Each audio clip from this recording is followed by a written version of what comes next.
Good evening and welcome to the January 21st, 2026 Queen Anne's County Board of Education Budget Work Session. Can I get a motion to open session? I'd like to make a motion to open session. Do you have a Second it. All in favor? Aye. And we could please stand for the Pledge of Allegiance. I pledge allegiance to the flag of the United States of America and to the republic for which it stands, one nation, under God, indivisible, with liberty and justice for all.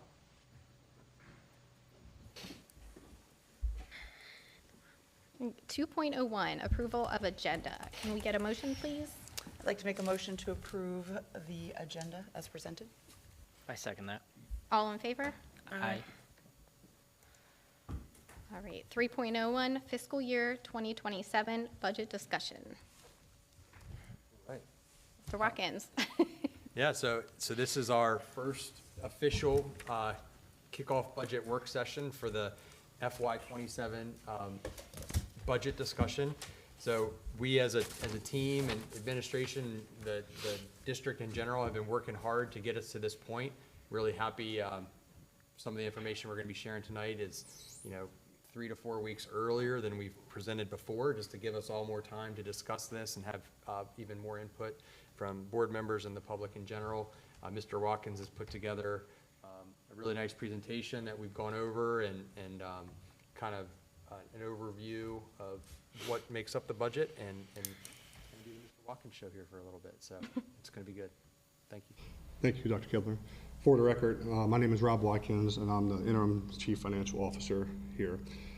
Tonight, we are going to talk about the fiscal year 27 budget. And so the slideshow tonight is going to go through a number of things. We're basically going to talk through our proposals for next year and talk through where the revenue streams are based on the governor's budget. So as we kind of talk through it, we're going to talk through the structure of our budget as it sits. We're going to talk through current information about that revenue stream.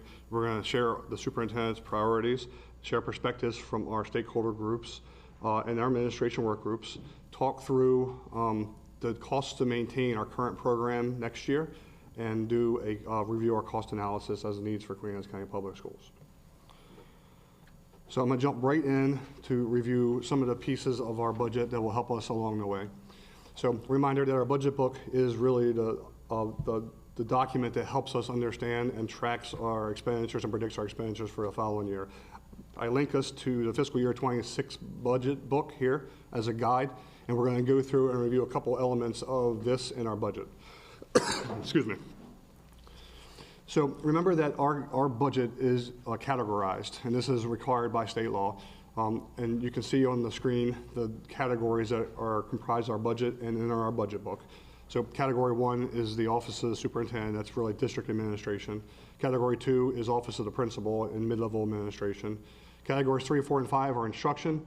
Category 6 is special education. 7 is student services. 8 is student health services. 9 is transportation. 10 is operations. 11 is maintenance, and 12 is our fixed charges. When we post the expense reports each month, the expense reports, this one really is a response to the categories. It shows the spending, the budget, and the spending currently to date in the period for our categories. When we unpack the categories, we get into the accounts, and the accounts are structured in the thousands. So the 1,000 accounts is salary and wages. The 2,000 accounts are contracted services. 3,000 accounts are supplies and materials. 5,000 accounts are other charges. 6,000 accounts are land, buildings, and equipment, and 8,000 accounts are transfers. And when you look at the detailed expense sheet that's posted to the board docs each month, this one unpacks really the categories into the sub-accounts, into the first sub-account. So it's the same information, just a little more detailed here. I believe, Mr. Watkins, you provided updated ones as attachments. I don't think we're going to go into them, but they're there if anybody has questions. That is correct. The ones that are on the screen right now are as of yesterday, and I posted ones as of yesterday to the board docs as well, since we were going to reference them. When we look at the overall budget in fiscal year 26, it breaks down as such. The operating budget, the general unrestricted operating budget is $127, about $500,000. Our capital budget this year was around $13 million, and our restricted funds was about $6.2 million. And those would be mostly federal dollars or state grant funds that have earmarks for what they're supposed to be used for. Things like Title I, things like Title III, things like Title IIA. So these are the kinds of things that are in the county opioid grant program. These are all things that are in our budget. We spend down, they support our programs, but they have to be spent in a very specific way. When we look at our general unrestricted operating budget, and this is kind of from last year when we ended the fiscal year 26 budget cycle, but it still stands true. 83% of our total budget is attributed to our employees through salaries, through wages, through fixed charges. And then when you break down the remainder, 17%, you see contracted services is a component. Supplies and materials is about 2%. Other charges is about 4%. Equipment and transfers make up a small portion of the budget.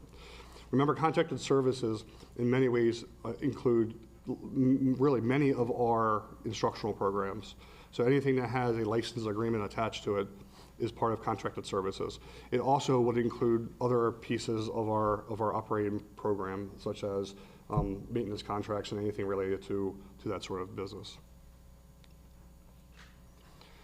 As we've shared each month, we continue to monitor the budget. We report monthly reports to the board. We, as a CFO and the finance department, we continually monitor the budget and make sure that we are really spending down appropriately in compliance and within the budget. And then we do routine budget analysis and we review those as an executive team. And those are much more in-depth analysis to make sure that we're spending correctly. The tools we use to keep the budget straight are budget adjustments and budget transfers. We've done several this year already. There will be more coming before the end of the year. And then the expense sheets that are in this presentation are posted. Remember that in our budget book, we have a page that kind of outlines our unrestricted funds in the revenues. This is an important page. We're going to talk through pieces of it tonight. So let's talk through where do all those unrestricted operating funds come from. So they come from a variety of different places. They come from the major state aid programs, the state share and the local share side of it. In the state share, this will be the blueprint funds, and it will be transportation funds. In the major state aid programs, the local share, that's also blueprint funds, but it's also the maintenance of effort funds that the county gives us that have to be carried from year to year. Our revenues are also comprised of additional funds above the maintenance of effort that our commissioner's office allots us. We also get non-public funds from another major state aid program, and then other revenue streams, much smaller, interest income, building use fees, any use of fund balance, that sort of thing. The things that are marked with asterisks is information that is provided by MSD in a state aid file. You're going to hear a lot about the state aid file tonight as we kind of go along. I want to remind us that the blueprint funds are, in fiscal year 26, are over $102 million. They're over $102 million of the $127.5 million operating budget. And they are comprised of the pieces in the boxes: the foundation, college of career readiness, comp ed, multilingual learners, special education, TSI, and pre-kindergarten. And when we add the local shares and the state shares together, that's what the blueprint funds are comprised of. I'll stop there before I move on to the next thing to see if you guys have any questions or anything you'd like to talk about there. Awesome. So let's talk through the revenue side of the fiscal 27 budget. So the state funding formulas is based on student enrollment, county wealth, and student demographics. The county funding, the maintenance of effort side of the business, is based on student enrollment and any increase per pupil allocation that is provided. At this point, the governor, I believe the governor went through his budget today, but it has not been translated into our state aid file. So today I'm presenting to you FY27 budget without the benefit of having the state aid file. So at this point, we do not know the revenue streams that are coming forth to us for fiscal year 27. And the primary reason we're doing that is so that we can start the conversation about budget needs, cost analysis earlier, so we can have a little more time to work on it and a little more time to reflect on it. The file in the state aid file provides us those major state aid programs that we talked about. They give us the blueprint funds, the transportation funds, which are state shares, and they provide us the local share of the blueprint funds and the maintenance of efforts. When we look, yes, ma'am. Since we don't know the state revenue, is it going to be at least what they gave us last year? Could it be lower, or is that still up in the air? It's a good question. So we're going to talk through some of that. Okay. The answer is it could be lower, it could be higher. We have not seen great increases in the state share of revenue from the state in recent years. There's a lot to talk about with this, and we're going to go through that. So we'll come back to your question. Thank you. There's a couple significant decreases this year. What's the reasoning on that? The compensatory education, as that's both major and minor, I see a significant decrease. That's the current budget book for 25 to 26. Are you correct? on the blueprint includes slide? He's back. Yeah. This is actually this year's budget. So these were the decreases and increases that we saw going into fiscal year 26. So at this point, we don't have this information for fiscal year 27 yet. Are we projected to have another major decrease, or, because, I mean, if you look at it from this year, it's 1.4 million, so, I mean, that's a significant drop if we're looking at the same thing again this year. But that's an increase. So we saw an overall increase this year of $1.4 million, $1.426 million. And then when you go down and look at the local share, it was about $7.6 million of increased local revenue. We are going to talk about this, though, Mr. Dreyer. Okay. So Yeah. let's jump into enrollment. Enrollment is our primary Yeah, funding yeah, source when it comes to the calculations in the state aid sheet. So from fiscal year 24, 25, so fiscal year 25 to fiscal year 26, we've seen a decrease in 40 students in total enrollment. So remember that next year's funds, fiscal year 27 funds, are based on this year's enrollments. This current year's funds were based on last year's enrollments. So this year's enrollments is going to impact next year's allocations. We are down 40 students going into next year. So let me just stop for 2 seconds because it's kind of getting to the comment and then the two sort of questions. So reality is how this works. In general, and like Mr. Watkins said, he's going to get to it. Some of the categories, the funding per pupil might go up, but if you have less students in that category, that's why you could, in some categories, get more money per student, but less money overall, just depending on how that all shakes out. And then there's also overall weights that affect budgets, things related to district wealth compared to other districts' wealth, and that also contributes to increases and decreases in the state budget. And we'll talk a little bit about that too. And as you all know, Queen Anne's County ranks as one of the wealthier districts in the state, so only so much money goes into the education budget, and so as they work those weights out, we're only going to get so much because of weight. So obviously, as the legislative session goes forward, actions that happen during the legislative session and how the governor's budget proposals impacts education absolutely could impact us next year, could impact every district next year, for the better or for the worse. We don't know the answers to those yet. We do know that less students means less funding generally. The fiscal year 26, for instance, we know for a fact in statute, unless something changes, the TSI program, the Transitional Supplemental Instructional Program inside the blueprint, which we saw about $341,000 from, is no longer. Last year was the final year of that funding source. So we know right now that there's $341,000 less in our budget stream next year than there was this year. In which category? Say that again? And where was that? The $340,000 that we're no longer getting is in which? That's right. So it's in the TSI program. TSI, got it. The TSI program went to support struggling readers in grades K through 3. And it was put in there because of learning loss from the COVID-19 pandemic, which the law is saying is not a problem anymore, which I think we all know is not the case. That's right. So I'm certainly sure there'll be some conversations about that and trying to figure out how those funds can be recouped. But until the legislative session does their work, we don't know the answers to that. I pulled some values out of the current statutes that we could look at. So right now we are projecting to see increases in all of these different statutes: foundation, multilingual learning, special education, and pre-K. And again, this is written right into the law. That's where I pulled it from. But we did see last year that some of these values changed as they went through the legislative session. So using these numbers as a base projection is fine, but it's nothing more than a base projection at this point. We are seeing a slight reduction to compensatory education at $56 a kid. So we will have to wait and see how all this ties together to help us understand our revenue streams. So we talked through that state aid file. It's not available yet, and it's needed for the actual values. But I should remind us that when we do see that preliminary file, it's preliminary, and it will come probably in the next week or two, and it'll be way before the legislative session is over. So there could be changes.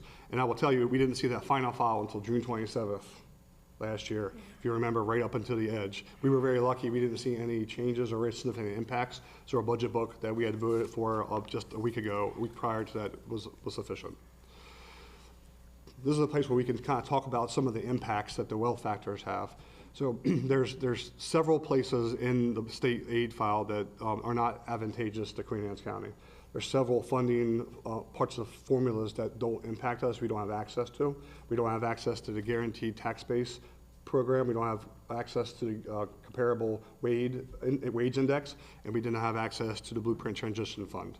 So those things are that some districts get an opportunity to have access to, we do not. Also, when you look at the wealth factors, as Dr. Kibler said, Queen Anne's County is on the more wealthier side than not. So generally, when we go and look at how the wealth is distributed, it is not usually distributed in our favor.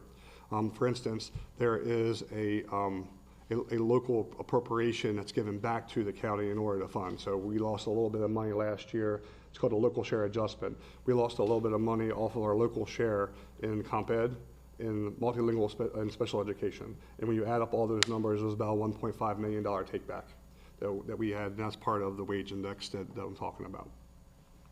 That kind of means two things to us as a team. One, the formula is not nice to Queen Anne's County because of our wealth, but it also makes, because we have to wait for those calculations, it makes trying to do any sort of predicting of what that state aid file might be such a shot in the dark. I'm just not comfortable to base anything on that, and it's why we're waiting for the actual file to come. And it's unfortunate that we don't have it yet. With that said, there's still a lot of work we have done and a lot of work we can do in order to prepare us to be ready to act fast when these numbers do come to us. And that's what most of what tonight's presentation is about. So I'll stop there. On the revenue side, which we don't have a lot of answers to, let's see if you guys had any questions. The board had any questions, excuse me. And we certainly can go back if we do. So. Sure. So now we're going to get into starting to actually look at building the FY27 budget. And again, from now on tonight, unless we go back to questions about revenue, which is obviously fine, our presentation is really going to focus on expenses for FY27 and where we're at right now. I wanted to take kind of this slide just to say, as you all know, I've shared with my administration, we've talked publicly about it. I'm really take a team approach to being the superintendent. I feel like I never want to make a decision solely on myself or my own feelings. I don't think that's the role of the superintendent. I think it's to work with the board, with your priorities, but it's my job to listen to my executive team, the administration, that's principals and supervisors, our school system improvement committee, our citizens advisory council, and take all of that and to put really what a budget for the district should be. It's not Dr. Kibler's budget, it's listening to the community, working with the board. And that's really what this slide is to show. So what we've done is we've collected input, and we're gonna go over Citizens Advisory Council, School System Improvement Committee, the administrators and supervisors in the district, marrying that with requirements that are in the blueprint that we have to meet, talk about what the cost to maintain the current budget is, as well as then me putting what we're calling my priorities. That's taking all that information. That's not Dr. Kibler's personal beliefs. It's listening to the community, marrying those first three bullets together to present you all tonight with discussion moving forward. And obviously, when we talk about the revenues going up or down, that impacts the budget total, which is why we don't have a budget book tonight, because that part of the total balance sheet is needed in order to calculate that. But it doesn't stop us from talking about the needs of our system and sharing the things that we've learned along the way.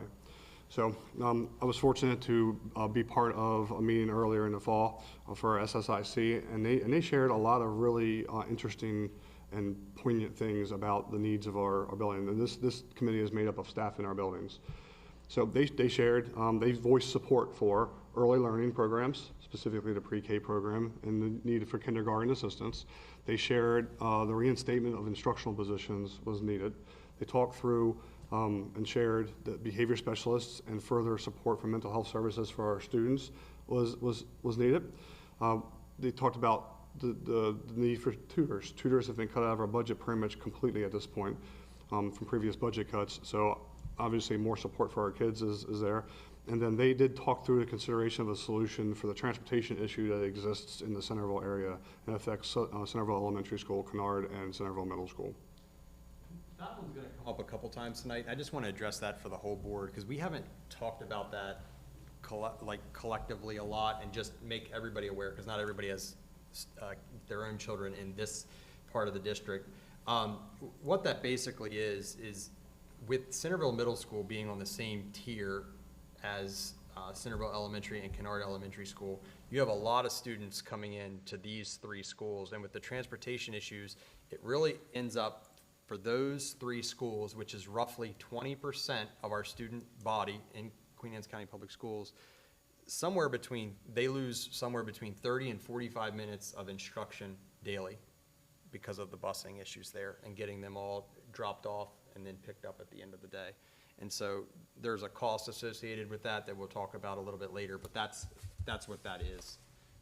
And so the issue would be potentially moving Centerville Middle School, like our other middle schools, to Tier 1, where they would go to school at the same time as the high school. But that's what that bullet means as we talk about it tonight. So all three of them have the same starting time, and we don't have enough transportation? Correct.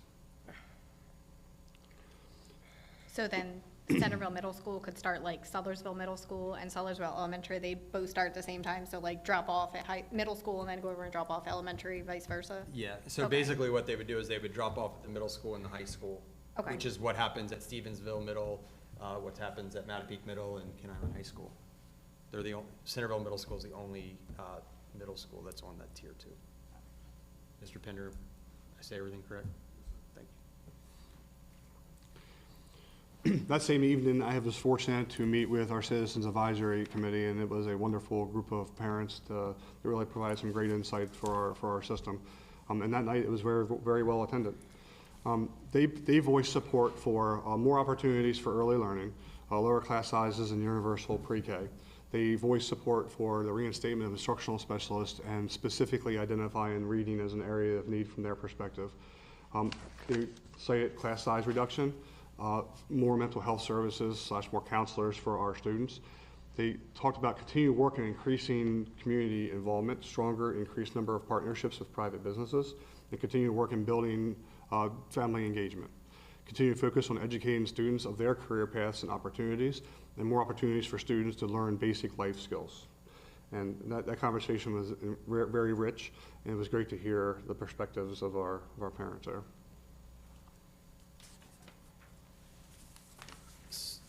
The next piece of this is working with our administration. That's our central office-based supervisors as well as our school-based principals.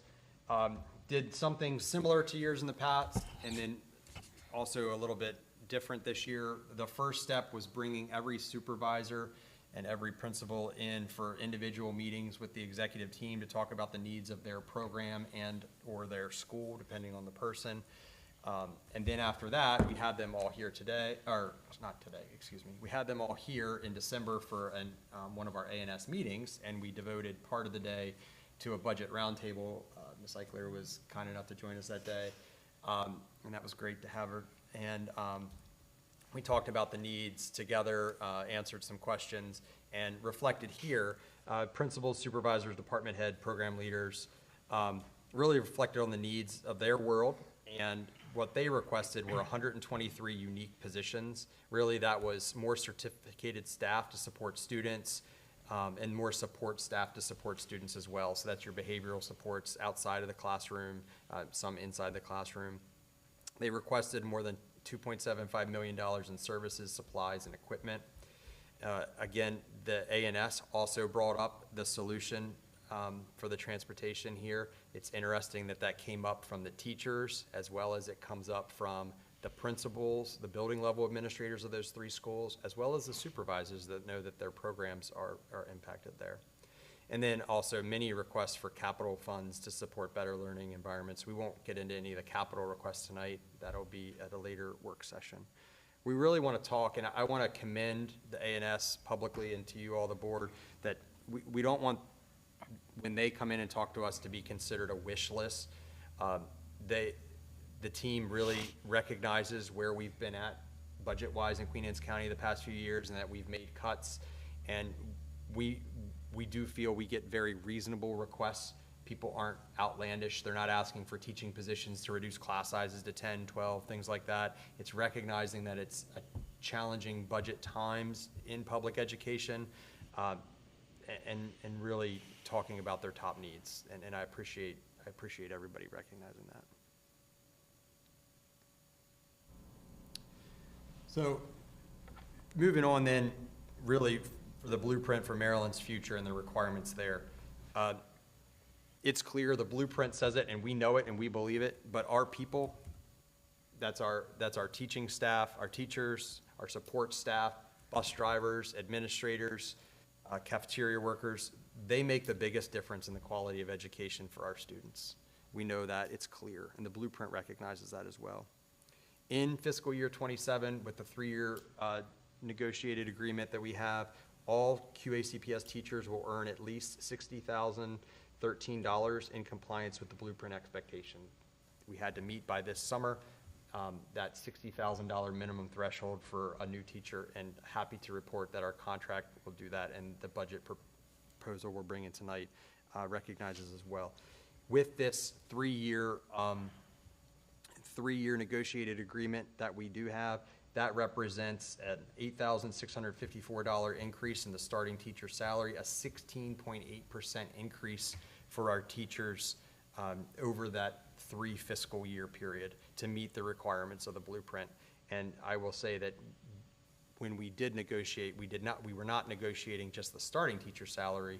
This was throughout the scale. The 16.8% specifically is on the starting teacher salary. We didn't do the every individual cell, but the increases were throughout the scale. A competitive salary means we keep our trained veterans and attract new professionals to Queen Anne's County.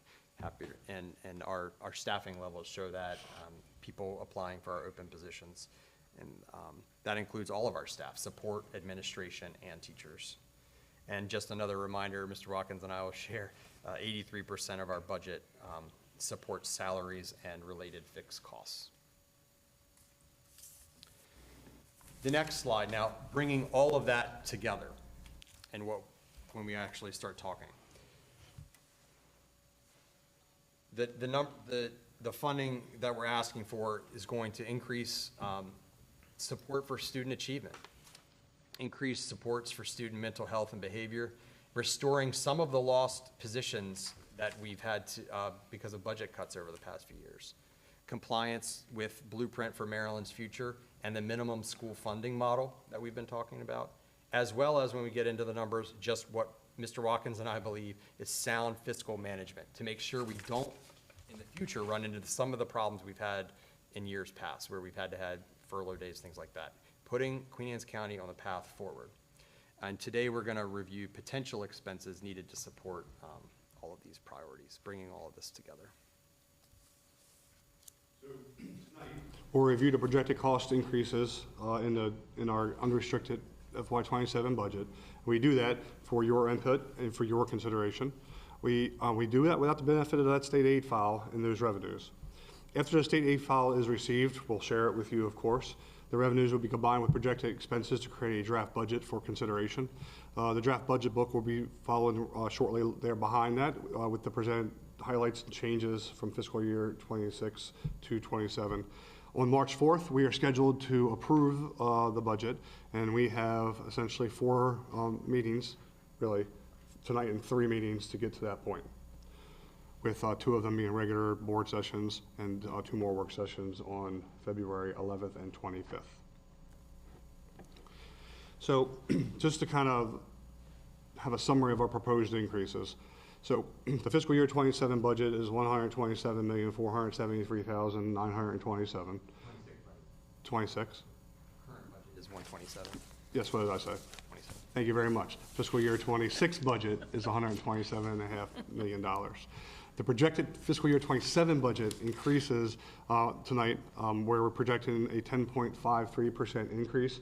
That represents $13.434 million in increases. We separated those expenses into 2 piles. The cost to maintain fiscal year 26 this year into fiscal year 27. That represents 7.35% of the increase and $9.363 million. And the cost to improve programs into fiscal year 27 is 3.19%, or about $4 million. There's a sheet posted, and you guys have a copy of it in front of you. There's a sheet posted to board docs that talks through the individual proposals by line in our budget. And the goal of this exercise is to review the results of cost analysis and work through a draft plan. Sure. So what I want to do is just take a moment just to share some perspectives here as we're going to start looking at this sheet and proposed increases. I want to say that I'm a first-year superintendent in Queen Anne's County Public Schools. Interim or not, it doesn't matter. First year here. This is the first attempt at putting a budget together. And I'm a firm believer that I only get one attempt to be a first-year superintendent in a district and build your first budget. And what I'd like to do in doing that is say what I think the needs of the district are. And what we're pointing out on this slide right now is just to maintain the program we have, that when you look at what the CAC told us, what the SSIC tells us, the notice letters that we received from the AIB talking to us about our math and reading scores, we need 7.35%, $9.3 million to maintain the program that we currently have in Queen Anne's County Public Schools that we don't think is enough. And so what I'm proposing tonight is another 3% on top of that in additional funds to add to our program to move the students of Queen Anne's County Public Schools forward in a way that I think we need to, based on not only my own beliefs, but the feedback of those groups and what the AIB is telling us as well. And I just want to keep that in perspective tonight, that the program we currently have, we need $9.3 million more than what our budget is. That does not mean, Mr. Watkins keeps pointing out, we don't have a state aid file yet. That does not mean we're going to the commissioners or anybody and saying we need an additional $13 million from what we're already allocated. That's not what we're saying. We're saying right now our budget is $127 million.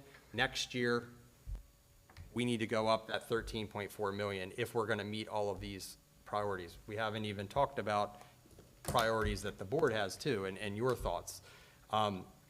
What I'm saying is if we would get a state aid file with an additional $13 million in it, that's not going to happen, okay?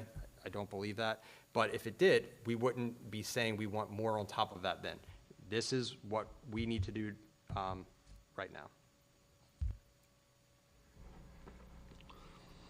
So just to provide a little more insight into these and to support what Dr. Kibler said, the cost to maintain a $9.3 million is divided into 2 piles. There's really a projected required increases to wage, fixed charges, and commitments of contracts to the tune of $8.573 million. And then on the sheet, when you look at it, there's items in gray below that sum up to $790,263. And those are increases that result from previously cut items, funds, and budget lines that we've held constant but have seen increases in that. So over the course of years, we've some of the lines we've just said is going to be $20,000, but over the course of the last 3 years, it hasn't been $20,000. It's been 22 or 27 or 35, and so there's money that has to be added in order to support those increases. Because the fact of the matter is, and we've all experienced this, our electric bills are going up. everything is costing more today than it did 2 years ago, 4 years ago, 10 years ago.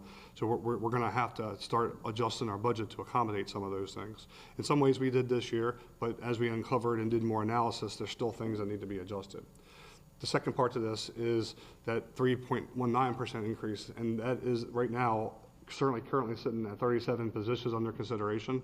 And there's new programs and increases to existing programs to support, to increase that support. Those are not in gray any longer. Those are just the budget numbers underneath the positions on the back end of your sheet. Just to go back to the cost to maintain part, the 9.3 million that I really felt strongly about, that we showed the public and the board 2 categories there. We could make a decision to cut that 800,000, the stuff in gray, out, because that's basically what we've been doing in the district. We go in with a hope and a prayer that something's going to happen where we don't spend enough somewhere else that's going to cover these costs. To me, that's not sound fiscal management of public funds. And I believe that that is why, that is part of the reason, it's a contributing factor to why there's been some budget issues over the past few years, which caused us to exhaust our fund balance, caused us to have to go back to employees here too, and take those furlough days to balance the budget. I want to avoid all of that. In theory, we could, again, cut that cost to maintain that 9.4 million by slashing 800,000 out of it. I wouldn't recommend that. I mean, it's all of our decisions together. You all ultimately approve the budget, but that is why you see the 2 categories there. The salaries are going up. It's in law. It's already negotiated.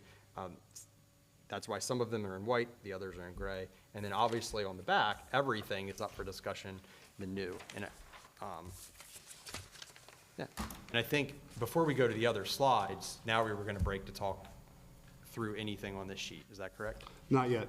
Let's talk through this next slide, Dr. Kebler. Sure. So how do we get to the $13.4 million increase? So the submitted requests exceeded $20 million.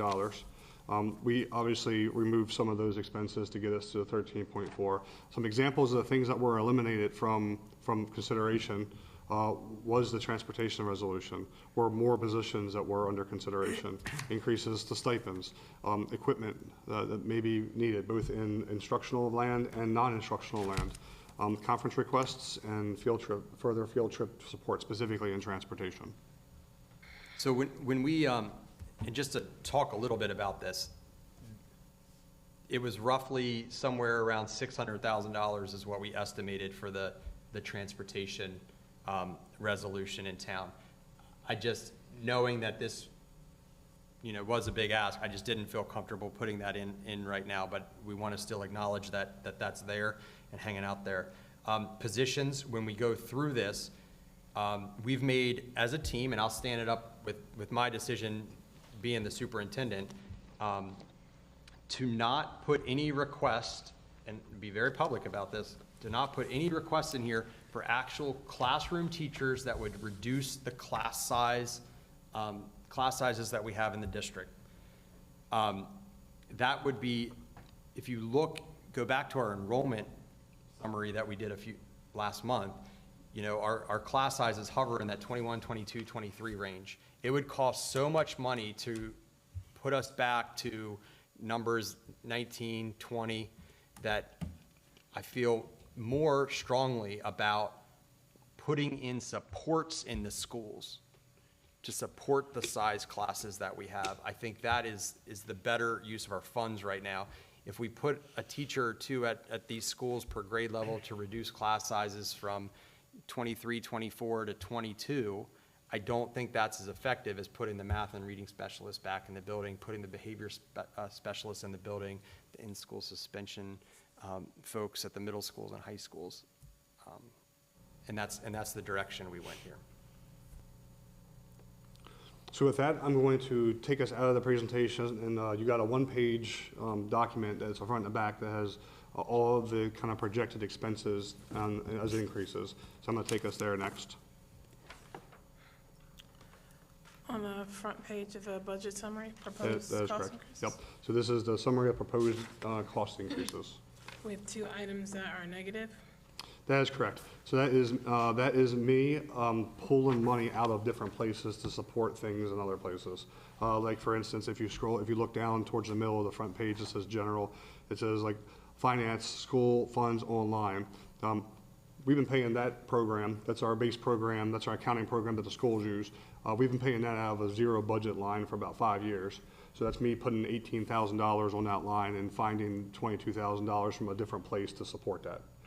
So there were some places when I did the analysis that was able to recover some funds to support additional costs. I'd like to tell you it was millions of dollars, but it wasn't. It was a small amount of money. As we go through the budget transformation, as you guys know, Blueprint has caused a significant change in how we are uploading our budget and managing our budget. There's still a lot more work to do this year. We're in pretty good shape with where we've placed the money and to be in compliance with AIB expectations, but there's certainly more work to do. So it'll be one of those things that we work on as we go forward. That's why we're definitely going to see more budget transfers as we get into the spring, for sure. So what you're looking at here is really, and I don't know, I'm happy to go through them one by one if you would like, but really the front page is the summary of the 9.363 million. The things in the white above the gray are the $8.5 million of really required things that are needed to go forward. The things that are shaded in gray is that $780,000 of items that we potentially could live without, we have been living without, but eventually it's going to catch up with us. And not really living without, we're paying for them. Yeah, we're paying for them, that's right. So the salary enhancements next year are projected to be $3.7 million. I'm not sure if I can make this any bigger. I think it's okay, Mr. Okay. Watkins. It's The okay. public can access it and. Fixed charges are always going to go up. We're going to see increases in, but I can't see it. There it is. So we're going to see increases in leave for part-time employees. We're going to see increases in pension and Social Security as a result of the wage increases. For instance, the pension, for one part of the pension, our employees are in 2 different state pensions. The ones that are in the teacher pension have a predictable increase. We get that. We've already gotten that allocation. It could change, but it hasn't. It doesn't seem to change year to year from the projection that we get in December. The other one is for our non-teacher employees, and that one I calculated based on projected increases. We are going to see an increase in additional costs next year. Right now, we pull 5.08%. We pay 5.08% for each of our teacher employees. Next year, it's going to go up to 5.27%. You go, well, what's a 1/4%? Well, 1/4% on $4 million is a good chunk of money. So we won't see that increase until next year, but we are projecting $132,000 of increase for our pension. Social Security, employment, you've heard in the news that medical insurance just costs more. It's a placeholder. We're holding 10%. We have not gotten a final answer yet from ESMEC, our partner with the Eastern Shore Alliance, with what the healthcare increases are going to be. But we did hold a 10% increase because last year it was 7%. So until we know that for sure, we can't adjust that. Go down the page a little bit further. There's a 4% increase in the bus contract and increased values in the per pupil allocation. That's $414,000. Can I ask a question? Yes. When it comes to Marathon Health, I know this is probably not the time, but out of curiosity, has there been an increased usage of Marathon Health over the since it was adjusted? And what was it where the utilization had to be to kind of start? 30 was the goal, Okay. over 30, and 40 is when they predict that we will really start to see an impact. Thank you. And that 4% is in our contract, so that's a predictable increase. Then of course, as you kind of look through the different things, we have required increases in our testing programs. There was a slight increase in COGAT, PSAT, and SAT. We cut out dues and subscriptions last year, if you remember, and one of the lines we cut out paid for MABE and PZAM. And as you know, we can't not have MABE and PZAM, so we got to put that back in the budget and pay for it appropriately.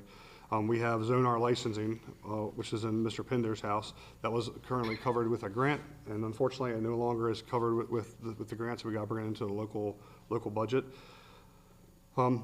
We're holding a $350,000 placeholder for heating oil, electricity, water, and sewer. That's a placeholder that we predicted based on current expenses, but as you know, if the temperatures want to hover in the teens for the whole month, that's going to impact that as well. Or if in June it wants to be 105 degrees for 4 straight weeks, it's just going to be expensive.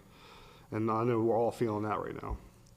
So as you kind of look through those things, I'll also point to the need to increase the funding on the non-public placements. That calculation, we've seen an increase in the number of kids there, and that contribution from the state went down this year, went down $15,000. So it's something we're required to pick up. So when you look at that 8.5 million, I did not include that total, but the white adds up to the $8.5 million.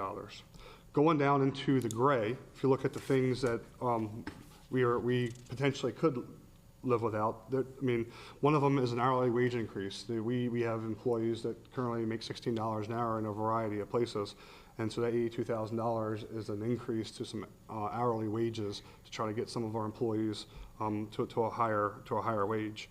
Now, when you look at the substitute teachers and the nurses and the bus drivers, you look at the cost and scrub that analysis, that is costing more this year than it did last year.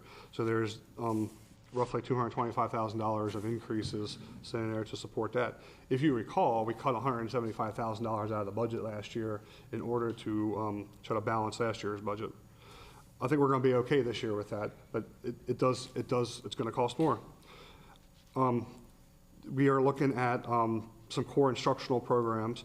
We asked for in the top part $300,000. We were fortunate to use a lot of our ESSER grant dollars to forward pay some of our base programs in ELA and math. Unfortunately, those grants are gone and those contracts are starting to come forward. So there's a $300,000 increase in the top part that we really got to have in order to maintain our programs. And then there's another $181,000 in the gray for programs that we also need to find a place to pay for. Banishment repairs, increases in legal fees and contracted services related to transportation and bus repairs and drug testing, equipment repair, custodial leased equipment, making sure that we have supplies for school safety, for building and equipment, for vehicle repair, and to replace old equipment. And so you see a lot of those same things in the part above it. So because we put the essential stuff, we have equipment that our custodians are using that is 10 and 12 and 15 years old and they don't work any longer. So we have to figure out how to replace those things in order to make our work efficient when we're cleaning our buildings, right?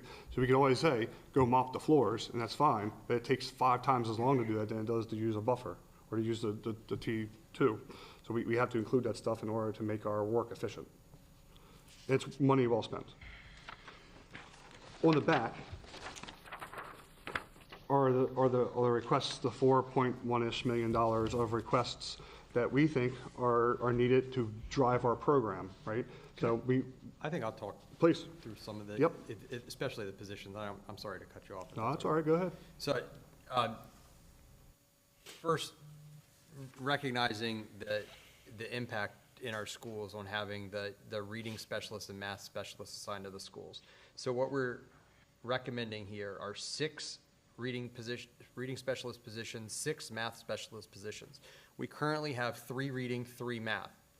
What this would do is it would put 1 reading specialist and 1 math specialist assigned to every elementary school, and then it would maintain 1 reading and 1 math specialist that would split their time around supporting the middle schools, focus more on data analysis and coaching at the middle schools rather than actually working with students. But then having the positions back at the schools would allow those math and reading specialists to go back working data analysis, coaching, but also working with students that need interventions. Would this in turn help free up, I use that loosely, free up the teachers because weren't they currently taking on with the reading groups and such? Yes. Okay. Now, would it necessarily say that all intervention comes away from the teachers? No, not No, but necessarily. it's a positive in terms of Yes, time right. management Right now, for they're them. seeing their reading specialist, Dr. Schreckengoss, maybe once or twice a week. And this would assign them to the school full-time. Behavior specialists district-wide, this is really to focus on some of the challenging elementary school behaviors that we're seeing across the district. I know I've talked about that before. That is not a unique issue to Queen Anne's County Public Schools. That is a state and nationwide issue. These two positions, our Title I elementary schools do have behavior specialists funded through Title I.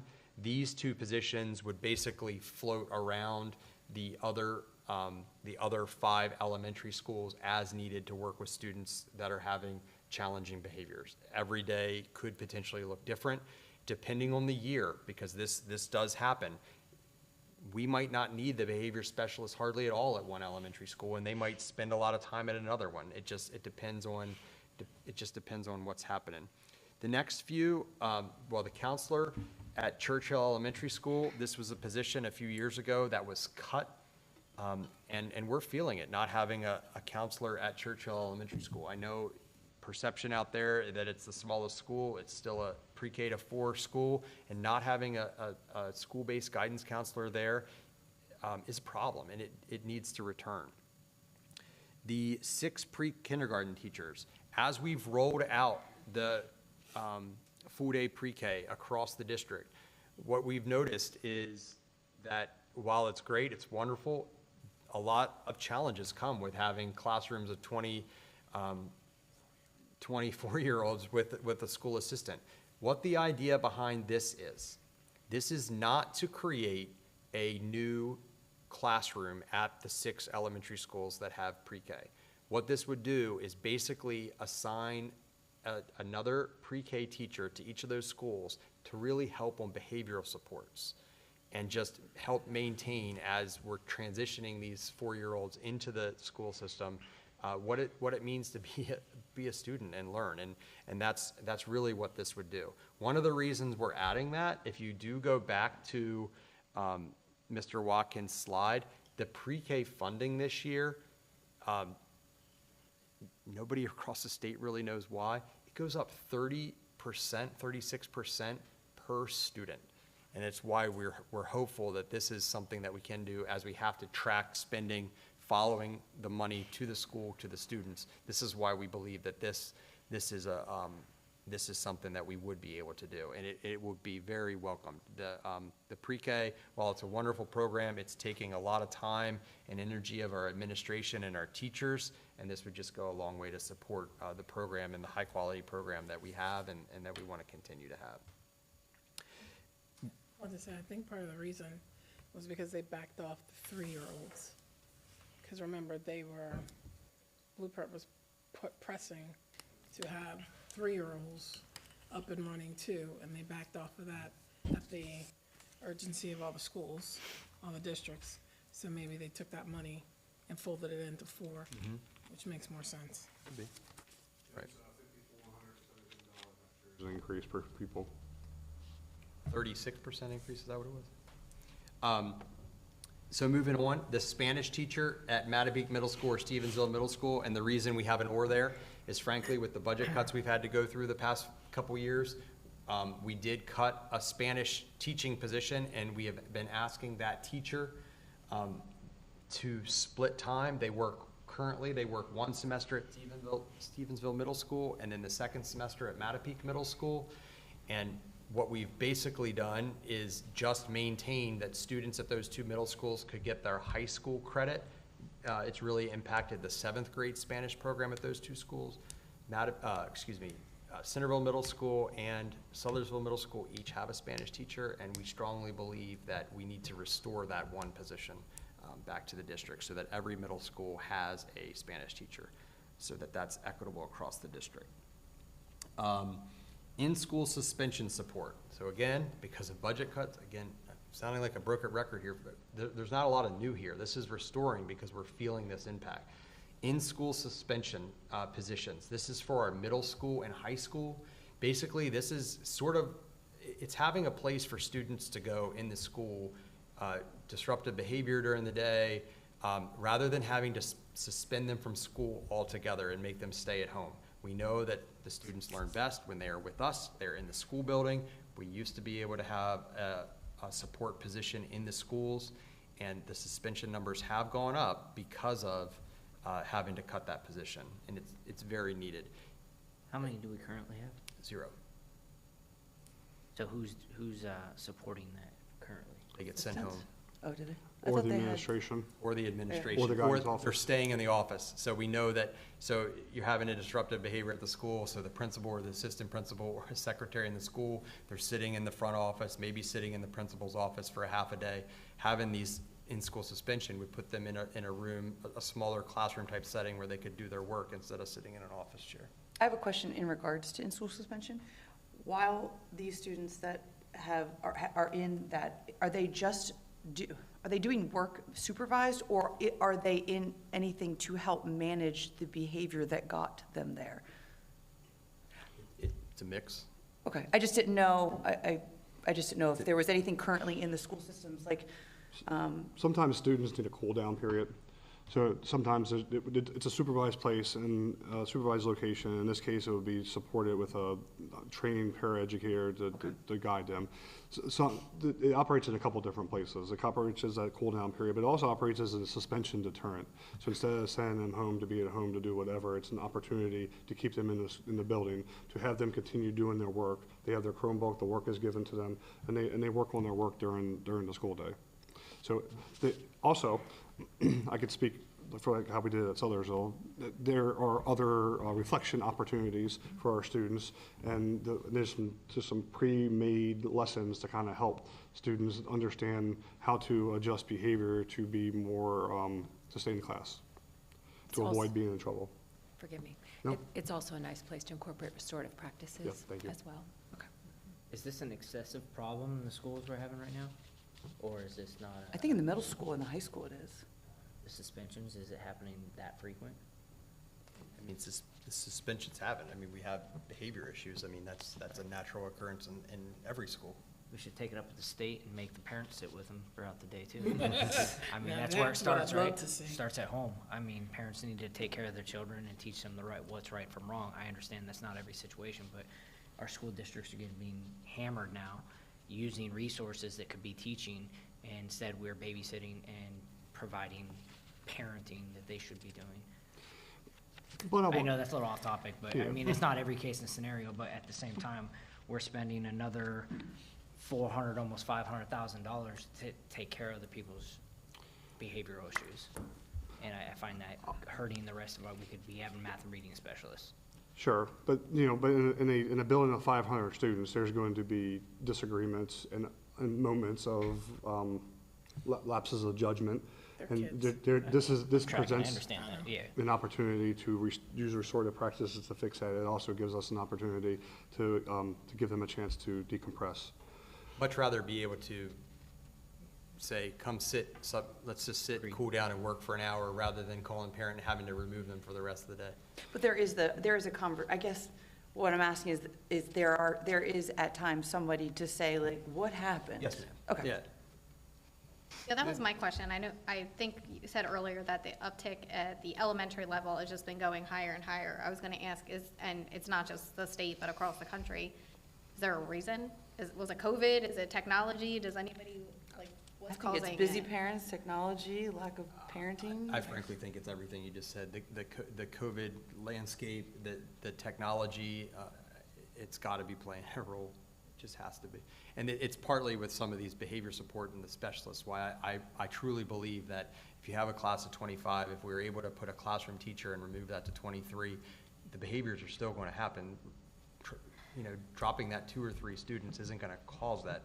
Having the supports to be able to remove a student if you need to for a small time, work on your small groups, that's where we're gonna get the most success, I believe, rather than just removing, just But going To from think about the 25 kids that aren't being the distraction Yeah, as well. because now they're getting interrupted and Exactly. going home with like a That's- headache or And that's- stressed out or. That's the theory here. To your point, Mr. Rivera, parent communication is also very important in this, of course. Right. So you said it's going down to the elementary. Are we suspending kids in elementary school, or is it not quite there yet? There are occasions where elementary school students, grade 3 and above, were by law not allowed to suspend second grade or younger. But 3rd grade and above, there are occasions where students will get suspended. Like I said, bring parents in, make them sit with them a couple days. All for it. Done. Could be worse.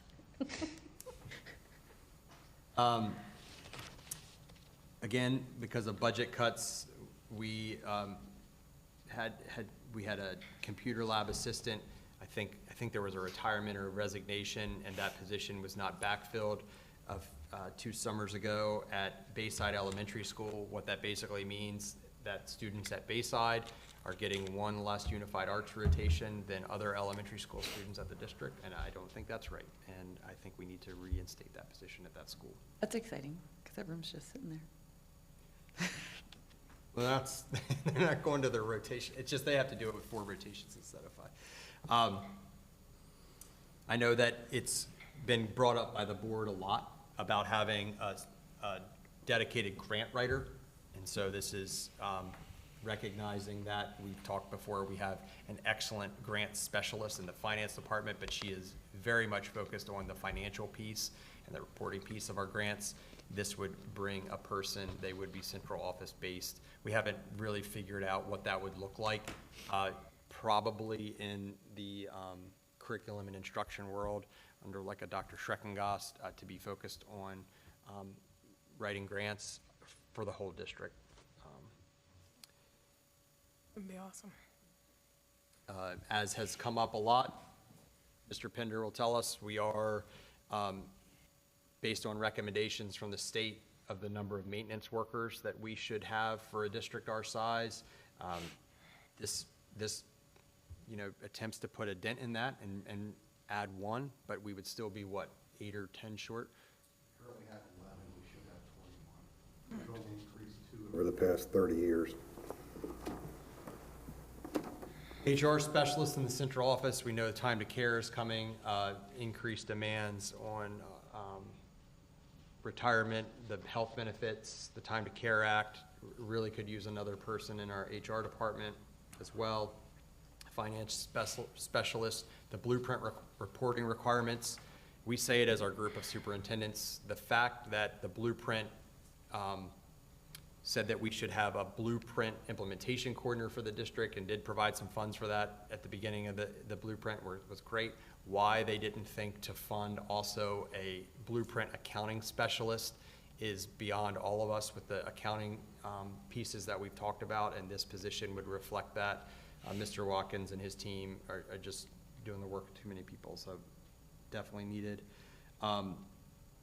An additional multilingual teacher. The population of the students are just growing.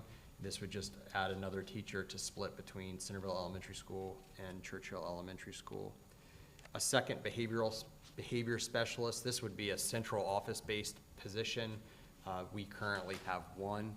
The special ed population is growing. I forget the percentage of our students that are special ed off the top of my head. I don't know if Mr. Watkins or Dr. Schreckengast remembers that, but really could use extra support there. Second shift custodian in this building. We currently only have 1 custodian, having a second. And the same at Kent Island High School. This one has been needed for a couple years, but we needed to add that back in, if I'm correct, Mr. Pender. Multilingual tutors. This again would support the blueprint requirements for the blueprint for the spending for the multilingual students that we have and the funding that comes in. So this is part-time tutoring positions at our heavy schools with the multilingual learners.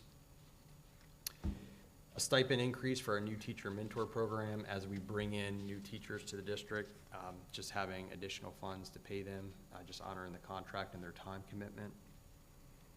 Home hospital instruction, that requirement continues to grow. Probably could have argued that this could have been in the gray part before. Again, noting the increase for the hourly bus drivers, again, we probably could have put this one before. Course reimbursement, we cut because of budget cuts. We really feel it's important to acknowledge the professional development needs and wants and continuing education of our staff. So we would like to work to restore that. Some new programs. I don't know if I need to keep talking loud. line by line. I wanted to talk positions, so answer any other questions. So in total, it adds up to $14.434 million. And you could go, in times where public education is challenging, that's a hefty lift. It's a little more, it's 10.5% of our budget. When you look at the things and you lay them out, it's hard to not justify the need for most of the things in the budget. Are we looking through this maybe with a little bit of rose-colored glasses? We are, but also at the same time, we spent a lot of time analyzing the information that was given to us, scrubbing it against the budget, and really deciding that this is something that we probably need to go forth with at least to present to the public and to you guys going forward. When we kind of jump back into the presentation, and we could stop and talk about anything that we've shared tonight, but now we go back. We get the state aid file, we put it together with our expenses to present to you a balance sheet that kind of shows the incoming revenue increases and or decreases, and compare it to the projected cost increases that we've presented to you. And then we whittle it down to what we would like to vote on and approve. We have 6 weeks. We have 4 meetings. That seems like a lot. It isn't. We'll be back here in the February meeting. I'm sure we'll have something to share at that point. We're hoping to have the state aid file hopefully by next week, which puts us maybe in the possibility of talking about it on February 4th. Yeah, so again, having a document like this is roughly 3 to 4 weeks quicker than my time in Queen Anne's County Public Schools. So over the last 5 years, I can't talk before that when it might be presented. But the goal here is to give you all, the board, more time to process this, ask us questions, not make us feel rushed. I felt like the process of the past few years has felt really rushed, and we've just had to move too quickly. You know, Mr. Watkins and I went back and forth a lot about presenting something like this without having a state aid file, but the reality is the need is the need. You know, we need $9.3 million just to maintain what we're doing right now, 7.35%. The whole $13.4 million increase is a lot of money. I recognize that $13 million is a lot of money. But I will say too, that is a 10% increase from what we currently have in our budget, and just 7% just to maintain. We know you all need time to process this too, but we're happy to talk and answer any questions or talk about anything. Thank you. We just appreciate you keeping us up to date and so quickly. Off the top of your head, I don't know if you've done the calculation or not yet, do you know what the maintenance of effort the county is supposed to provide, what that total number would be from last year? I have my calculation. It's I calculate it to be about 82.266 million.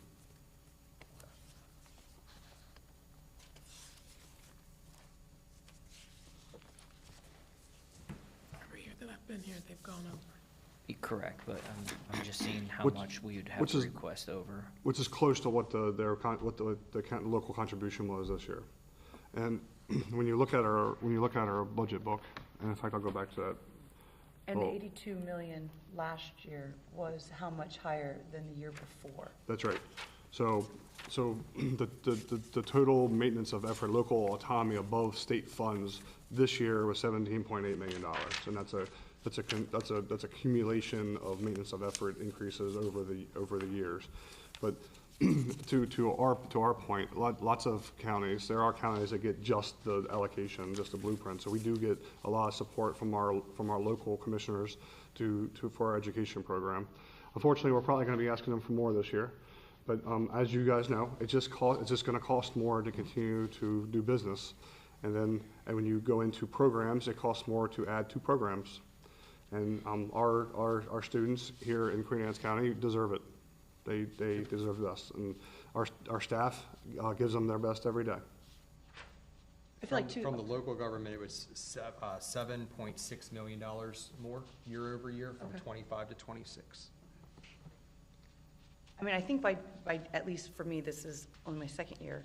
I do feel like how that this is being doled out, I mean, the cost is the cost. It's not like before you might, for me as just a citizen, you're kind of like, well, where's it all going? How can it keep going up? But, you know, the numbers are the numbers, unfortunately. So I do, one of those things where it just is what it is. In the budget sheet, the one-pager budget sheet with all the individual things, we thought was important to show you guys where we thought those numbers were coming from. When we could have came here and just talked in general and gave a $13 million, but you can see how it added up. And I'm there's a certainly visual things- person, and this is very helpful. And this will all go right into the budget book as soon as we start learning your priorities and we get the state aid file. So it's not gonna be like other years too, where this is all you ever see. We wanna present you a whole budget book, because that's the way we should be doing this. So, correct me if I'm wrong, tracking some of my math here. Roughly, we're gonna be looking and asking, the commissioners for roughly 9 million over the maintenance of effort this year, just to maintain 13 million to add the programs. So that's what they would have to pay us or give us. That is correct. Well, If the unfortunately, we don't- revenues, Say roughly. come in. If the state revenue is the same as Right. well. Right. And that's just to maintain what Yeah. the community, the AIB is telling us is. not And there's a enough. small chance the state could go up? I mean, I know it could stay the same or go down, but is there always a You've heard the chance? same news I have heard. Okay. I mean, the governor, I know that he presented the budget today, it got released today, I've not had a chance to look at it yet. But either way, Maryland State Department of Education still has to take those numbers and translate them into statutes and decide how that looks as a state aid file. We did attempt to project that, but there's just too many factors that are outside of my control to calculate that. There's, the wealth stuff needs work, and I need to see it from their perspective before I can apply it. Okay. There's slight increases in a lot of the categories. There's a kind of a larger decrease in the comp ed, which affects us by a lot of students, because that's our free and reduced meal students. The pre-K goes up a lot, 36% from 15 to 19,000, but that's also a small group of students. And those funds have to go to that program. Right. So it's gonna be interesting, to your point, what do we think? And there's a $1.5 billion deficit in the state of Maryland. So Yep. to Mr. Watkins' point, I don't know how the statutes might change. We've been fortunate over the past few years that as the state aid file has changed for us from January to June, that it's only adjusted a few $100,000 either direction. Will that be the same this year? I don't know, time will tell. Our job would be keep you informed, work through the process. We'll adjust as we need to adjust based on the information we get, and that's how we're gonna do it. With the board's permission, Mr. Watkins and I would like to put the FY '27 budget on the February 4th board meeting agenda, so that we don't just save it for a budget work session. If you all are in agreement, that's what we would propose. Sounds good to me. That's not saying we won't have a work session, just gives us more time to talk about it together. Right. Do you guys have any questions? That concludes the presentation. Do you guys have any questions, or would you like to talk about anything else? Have we talked to the local commissioners about any of this yet? Do we have an idea where they're at? Do they know where we're at, what we're trying to accomplish? No, sir. We felt it important to share that you all know first. Give us the opportunity to decide Yeah. if we want to ask for that much or not. And part of that is, we keep coming back to not having that state aid file. I mean, without having Yeah. that, it's hard to have those discussions. I mean, frankly, trying to be responsible here in what we're showing you right now. There was requests, if you take all the community input, our administrators input, well over $20 million, probably closer to the $25 million. We know that is unreasonable. So we've pared it down, just starting what's the maintain. We think it's very important to tell everybody how much it costs just to maintain the current program we have. And then it's really a modest increase that would have a very big impact on the students of Queen Anne's County, that extra little 3%. I know I say little 3% when it's $3.5 million, but had a huge impact on student achievement in Queen Anne's County if we could do that. I mean, an angle we could approach is look at our test scores last year, and we're second on the shore, but ninth in the state. When shouldn't we be striving for first and first? Absolutely. So at that point, knowing that we need these extra bodies and personnel in the schools to push us over that hump, like that's an angle to go. And once we see this, maybe this is the first step this year, and once we see that improvement in these scores, the commissioners of the county or something, whatever, we'll start looking at it differently to add more funding to this, but we have to see results, because as we know, those test scores were not looking good. Second and ninth, to me, we should be first and first. Strive to be better, strive to have more folks there, and then once we see these results, and if we climb the ladder there, that can make a difference too. And I know we're talking about budget here, but that can make a difference in future funding. If we continually bring people here, this is a destination for people that want to live here because our school districts are top in the state, that can make a huge difference. There's a narrative out there that just putting more money into education doesn't improve outcomes. What I'm telling you is that 7% is just to maintain what we have.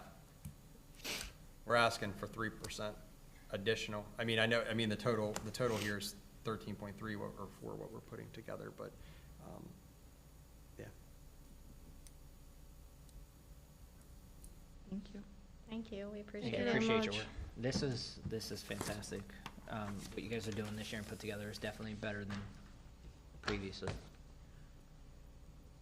It's not all over the place, we should say. This minute. Well, Tonight. I will, I'm gonna tattle on Mr. Watkins and I. 2:44 is when we left each other's company today, timestamping and working on this, so, working hard on this, the whole team. We sure are. Transparency is important, giving you guys information so that you can make informed decisions. Tonight was important to give all this so you can go home and reflect on all of it and have time to think about it. So when we come back and have some conversations about it, you've had time to reflect on it. And the visuals are needed so that you can see what it is that we assembled. So I used to always call this, when my principal days, is making thinking visible. What'd you say? Making thinking visible. Good. Thank you, guys. Thank you. Okay. Sorry. Next up, we have 4.01, future meetings and events. Our next regular scheduled board meeting is February 4th, 2026 at 6 p.m. Can I get a review of the closed session agenda items? Are you need my computer? I need to make a Well, no, I motion have to it. add that. Oh, sorry. We can do it in closed, Okay, So read yeah. everything? just that, and then 1 and 2, yeah. Okay. You got the whole thing. Gotcha. Pursuant to the general provisions, Article 3-305, and -3-104, the Board of Education of Queen Anne's County will meet in a closed session to discuss the appointment, employment, assignment, promotion, discipline, demotion, compensation, removal, resignation, or performance evaluation of appointees, employees, or officials over whom this public body has jurisdiction, any other personnel matter that affects one or more specific individuals, and to protect the privacy or reputation of individuals concerning a matter not related to public business. Thank you. And can I get a motion to adjourn open session and a motion to move into closed session? I would like to make a motion to adjourn open session at 5:48 and to move into closed session. Second that. All in favor? Aye.